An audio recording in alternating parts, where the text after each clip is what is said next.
The college football season is over for Deion Sanders in Colorado, but other coaches have a lot to say how the first season went and how they think the second season is going to go. And let's just say it's a little spicy. You are Locked On Buffs, your daily podcast on the Colorado Buffaloes. Part of the Locked On Podcast Network, your team every day.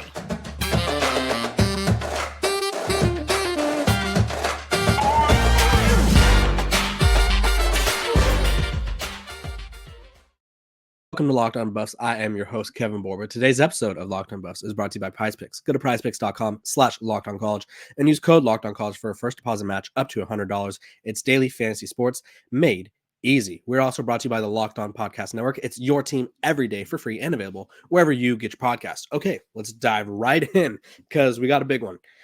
Coach Prime, obviously first year at Colorado. I would say it went fairly decent. They won 4 games. We're projected to win 3.5. That was their win total projection. And they took the nation by storm. Up until this past weekend, they were the most watched team, or they had the most watched games. And things were going good for Colorado.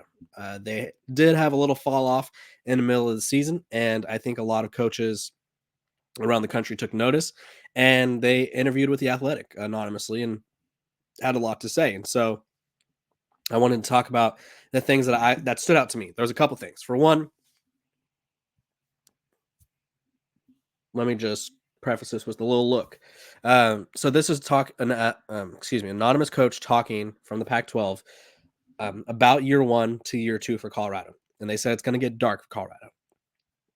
And they said when they talked about the transfer portal, they loaded up, but the depth was paper thin.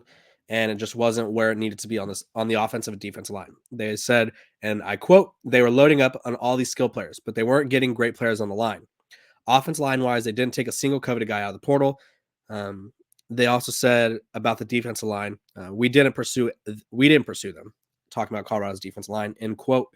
They continued talking about where they were good. They said they have a lot of speed outside, and the receivers were just as good as anyone we played. It was really just that offensive line was so overmatched that they didn't have a tight end at all. Not having a tight end who could block was a bigger deal than a lot of people think. That really hurts an offense. They didn't have any answers in protection because of that. And so, I mean, outside of things getting dark next year, I think that coach didn't say anything we didn't know. The offensive line was terrible. I think we could have seen more of Mikey Harrison out there, but if the coach is saying that they didn't feel like he was a good enough blocker, now obviously if Colorado didn't use him as a blocker, he wasn't good enough to the point where they felt it was worth having him out there and taking away a weapon from Shedeur. But I do think it's interesting that they're all saying that the evaluation for Colorado in the portal did not work out. And that stands out to me because it seems, because Colorado's still in the mix for Jordan Seaton, I think, based off what I've been hearing. I mean, they're at least a finalist. And they have Jordan Seaton, who's a 5-star. So they're going to try to go there. They're going to try to flip some guys. But for the most part, it sounds like they're going to try to portal some linemen in again. And so it's like, oof, it didn't work out the first time. How is it going to work out this time? There's no telling who their offensive line coach is because I don't think Tim O'Boyle is going to remain with the team just because of where Sean Lewis went. Obviously, I'll talk about that a little bit later. But the offense line is going to be a problem. I think if Colorado doesn't succeed next year, it's because they didn't upgrade the offensive line. And so another offensive line coach said this, and this was really interesting to me about offensive lines. It's a developmental position. It took us like 3 to 4 years to have a middle of the pack offensive line. It takes time to do that. They have to stick to it and develop.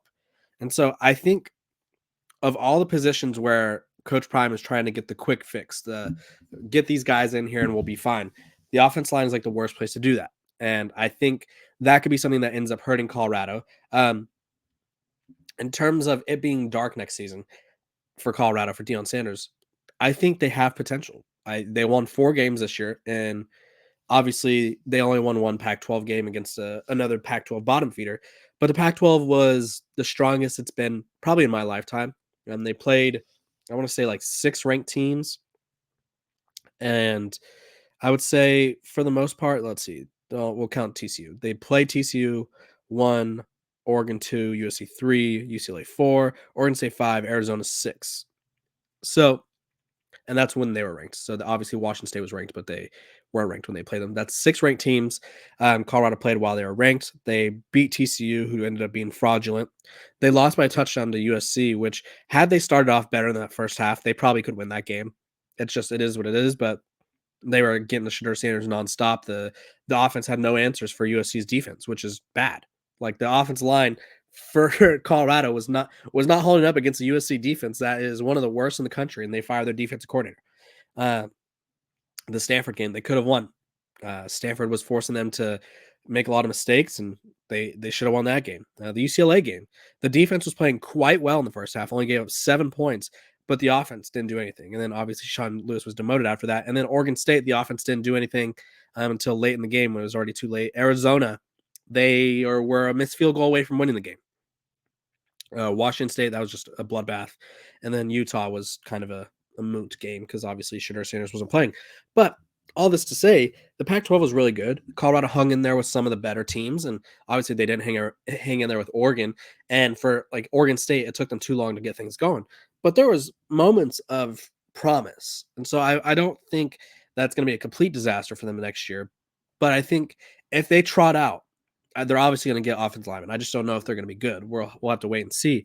But if they trot out an offensive line that's 5 new guys, or because we're obviously Tyler Brown's going to be in the mix, I assume he's going to start.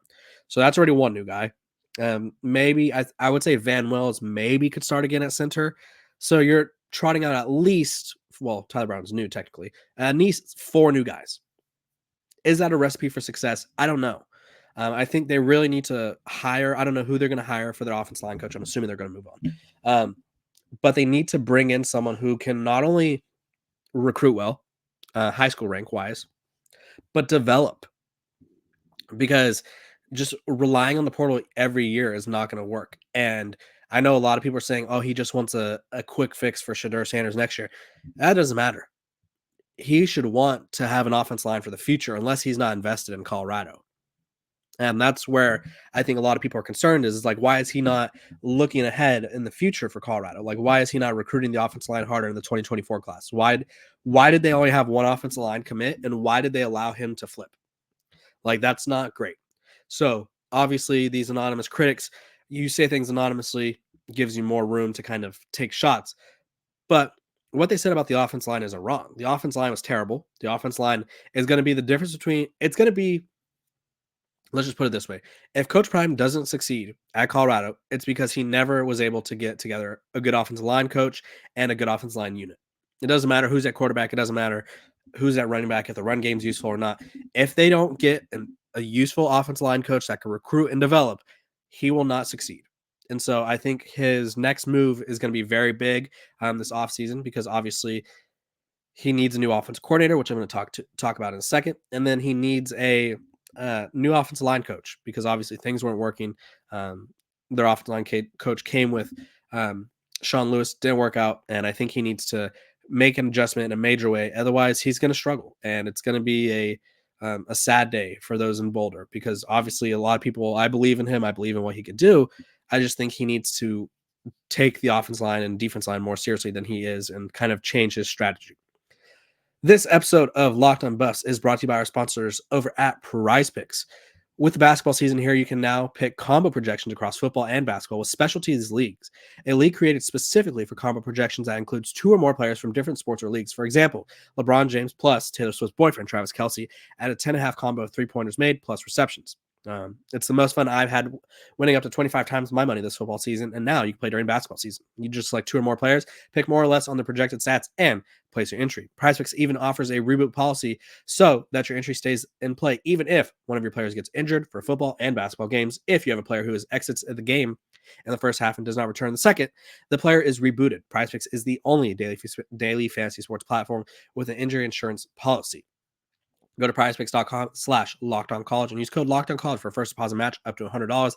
Again, go to prizepicks.com/lockedoncollege and use code LOCKEDONCollege for a first deposit match up to $100. It's daily fantasy sports made easy.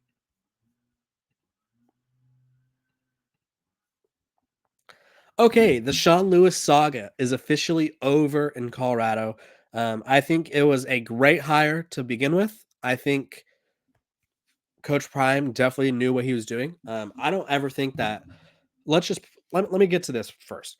Sean Lewis was never going to be at Colorado for more than 1 year. He was always going to get a head coaching job, and I think Coach Prime knew that. I think Sean Lewis knew that. It was a bigger platform for him. Came over from Kent State, one of the best offensive minds in college football of the young coaches, and I think a lot of people were impressed by Deion Sanders' hiring of Sean Lewis. Then they were impressed with how the season started. Colorado was hanging points on everyone. They were putting up 400 yards of offense. Shadur Sanders was leading the country in just about, or leading or near the top, in every passing statistic. Everything was going well. And then that Stanford game came around. They blew the 29-point lead. And then the UCLA game came around, and they only scored 1 touchdown. And it was like, okay, what's wrong with Sean Lewis? Why is he not Sean Lewis was a fall guy, I guess you could say, which honestly, I think he's to blame for not making the adjustments to help protect Shadur Sanders. They should have had Savion Wilkerson or Anthony Hankerson in the backfield at all times to block. Obviously, the run game wasn't useful. You may as well use him to block. I think they could have used Mikey Harrison as a tight end to block as well. Even if he's not good, it's just an extra body, 2 extra bodies to help protect Shadur, who got sacked the most in the country, and obviously is injured. He has a fractured back. If you didn't know, it was said in the Sunday Well Off media video. I don't know if there's a new one by now, but yeah, he didn't do that. But he also didn't have the lineman available that probably the team needed. I don't think Kyle Flood from Texas. I don't think the Oregon offensive line coach's name is slipping my mind right now. I don't think he could have done anything with this group. This group was just bad. Like, this group just was not good. The system didn't help them. They had to go really fast, and they weren't even able to. It never seemed like this. They had a coherent game, really. Maybe in the Nebraska game, but even Nebraska sacked Shadur Sanders quite a few times. And so it's kind of like, when this unit never really had a chance? And so that's kind of on Coach Prime for, I guess, and whoever was evaluating the transfers. They didn't get the right guys. I think we could say that. I don't think it's not an indictment on anyone. It just did not work out. Now, him going off of Sean Lewis, demoting him, and Tim Brewster, the tight ends coach, that seemed like a panicky move. I think a lot of people are saying a lot of coaches, analysts around the country are saying it was a move of desperation. For the most part, I agree. I think that he should have rode out Sean Lewis. At that point, there was only 4 games left in the season. I don't think the offense really improved under Pat Shurmur. I think actually statistically they were worse. And overall, statistically, they did run the ball better in 1 or 2 games, but they were still getting sacked a lot. They weren't putting up a lot of points. They had questionable play calling against Oregon State that really shot them in the foot and got them out of the game because Pat Shurmur wanted to throw the ball twice from the 5-yard line and then run the ball. And then they had a punt and gave Oregon State a chance to go up 21-7 rather than just going into half 14-7. But either way, Sean Lewis took the head coaching job at San Diego State, which, let's just talk about Sean Lewis for a second. He's a great offensive mind. He probably, in a year span, had the biggest upgrade of living in terms of like places. Like, he went from Ohio to Colorado. Very nice upgrade. And then Colorado, San Diego. And I consider San Diego one of the nicest places in California. It's beachy, great weather. Probably one of the top Mountain West programs. Brady Hoke retired, so he's going to have a lot of success there, I would imagine. And then they obviously asked him about his time at Colorado, because who wouldn't? I think that's a lot of people were curious about what he did at Colorado, and he had this to say about playing for Coach Prime, Deion Sanders, working for Deion Sanders. Let me find the quote. Sorry, I don't want to play the video.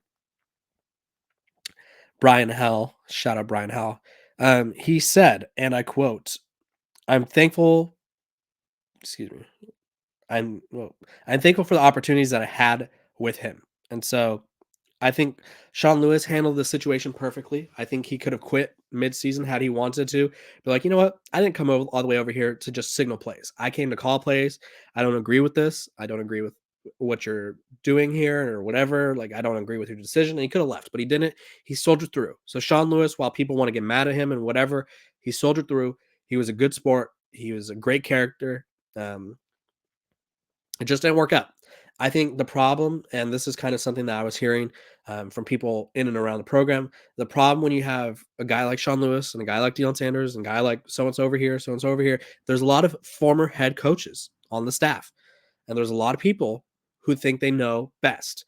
And I think when it came down to it, Sean Lewis and Deion Sanders did not see eye to eye, obviously.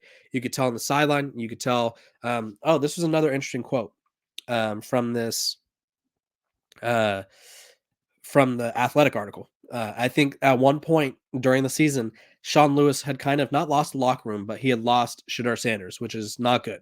And I think this kind of stems from the disagreement with Deion Sanders, because obviously that's his father, that's the head coach. And so, but they were talking about the way Deion Sanders hired or handled Sean Lewis. And they said, that was embarrassing. If I'm Sean Lewis, I'm out of there on the first opportunity. And then the coach also said that because Shedeur Sanders holds the ball so long, that it kind of hurt Lewis's fast tempo. And he also said that during the game, which we obviously don't know who the coach is, so I'd be interested to see if you guys know which game this is. Says the coach also said that when his team faced Colorado after a 3-and-out by the Buffs, he saw Lewis try to get Shedeur's attention, but Shedeur pushed Lewis off and went to the other side of the field. And then they also talked about how Deion Sanders demoting Sean Lewis will make it harder to attract another top name to Colorado. And so, like, a lot of fans are like, get Joe Brady. Yeah, I don't know if Joe Brady wants to come and take that risk of being demoted, because he's obviously the quarterback coach or the offensive coordinator for the Bills right now, or play caller for the Bills, because they demoted or fired their coach. But either way, Sean Lewis, great hire. I would say it worked out at times. I would say ultimately the relationship between him and Coach Prime didn't see eye to eye. It didn't work out, and it led to the demotion. Do I think the demotion was the right move? Probably not. But am I the head coach? No. Do I know everything that was going on behind closed doors or said behind closed doors? No. But it was a move that kind of reeked of desperation. It was a move that a lot of people are criticizing. And I think it's a move that could end up hurting Coach Prime in the future, because that's now the second time he's demoted an offensive a play caller. He did it one time at Jackson State.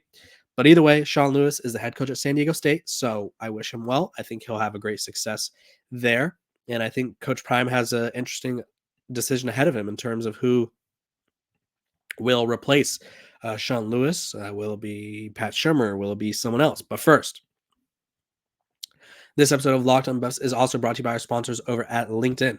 When you're hiring for your small business, you want to have as many top-tier candidates as possible to interview. That's why you have to check out LinkedIn Jobs. LinkedIn Jobs has the tools to help find the right professionals for your team faster and for free. I use LinkedIn Jobs to help find my first career job out of college. It was a great experience. I was looking for categories. I was looking for jobs that I think best fit me. Found the perfect job at the Pac-12 Networks, RIP. And now, look at me.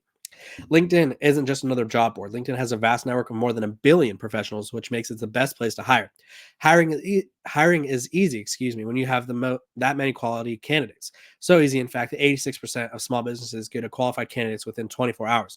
LinkedIn knows that small businesses are wearing so many hats and might not have the time or resources to hire. Thankfully, with LinkedIn, the process is intuitive, quick, and easy. They even just launched a feature that helps you write job descriptions, making the process even easier and quicker.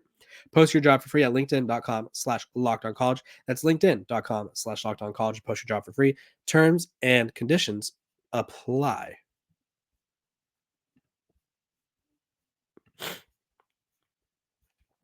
Okay, to conclude this episode, we're talking about the offensive coordinator search. It's not going to be a long one because I think there's two answers, really. There's probably two options for Colorado that make sense. Unless there's going to be another candidate out there that I'm not aware of. It could be maybe he goes the Cliff Kingsbury route. But then Cliff Kingsbury probably wants to be a head coach again, probably wants to stay at USC, stay in Southern California. So who knows? But the names that make the most sense to me, Pat Shurmur, because obviously he took over. Now, granted, did I just get done telling you that I don't think Pat Shurmur improved the offense? Yes. Do I think that Pat Shurmur is probably going to change the offense up a little bit and maybe cater it better to what Colorado has? Yes, because he's been with the team. He knows what's going on. And I also think it would be good for Shedeur Sanders to have some continuity in terms of who's calling the plays. Obviously, Pat Shermer took over for the past few games, so he has some. He has some. What is the word I'm looking for? They know each other. They have a relationship. They built a rapport already, and they know he knows what Shedeur is good at. He knows what maybe looks Shedeur likes, what throws he likes. He's probably going to change the offense a little bit, but I think having that rapport already helps. The other name is that I've been seeing a lot is Byron Leftwich. Now, a lot of people are saying that Byron Leftwich is the perfect candidate. I don't know how I feel about that. Obviously, he would have to come in and recruit, and I don't know. Let's look at where Byron Leftwich has been. Hopefully, you guys can't hear that loud alarm in the background. My neighbor's house is either getting broken into or their alarm just going off. So, Byron Leftwich has gone from the Arizona Cardinals to the Tampa Bay Buccaneers, and he had success as a player. He was a Super Bowl champ. He was on the all-rookie team. Played his college ball at Marshall, was a former first-round pick. So he has coaching experience, doesn't have college coaching experience. And that's what worries me about Deion Sanders bringing in all these former NFL Hall of Famers.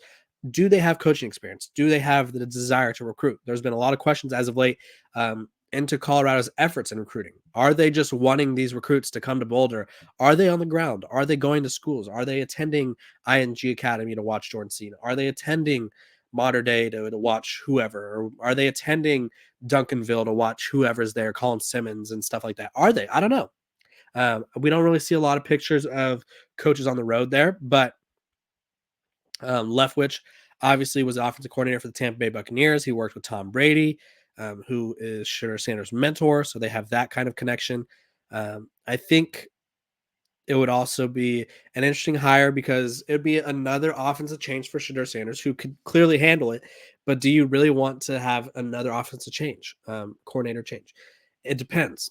Realistically, I think the best move would be go college route here. Find another coach, find a rising coordinator, like Garrett Riley, for instance. I don't know if he wants to leave Clemson. This is just a name that comes to mind. Garrett Riley was the guy that helped TCU get to the playoff. He called their plays, went to Clemson, and obviously the noise around Clemson is that Dabo didn't let Garrett Riley insert his offense. So if you're going to change an offense, you bring in a guy like Garrett Riley who has experience recruiting. Obviously, I don't know if he's on the table for them. Cliff Kingsbury, good recruiter and stuff like that. So I feel like they should value recruiting. Now, granted, I think when you're Deion Sanders, it's easy to recruit, so that's interesting. But that's it, like a factor that not a lot of coaches have, where it's just like, hey, look, I'm Deion Sanders. So, but yeah, I think they have two clear options right now. I think Pat Shermer makes more sense than Byron Leftwich in terms of familiarity. I think that was the word I was looking for earlier. Now that makes me feel better. But I think they need to value recruiting and stuff like that as well. And neither of these coaches have recruiting experience. Shermer last worked in college in the 90s. So Coach Prime has an interesting decision ahead of him. Signing day's coming up, transfer portal coming up. And so he has a lot of decisions to make. And I will keep you covered every step of the way. This is Locked On Buffs. We're free and available wherever you get your podcast. Make sure to like, subscribe, and follow. We're nearing 4,000 subscribers. It's right around the corner. I hope we get there pretty soon. And I hope you guys have a great rest of your day. I will see you guys tomorrow.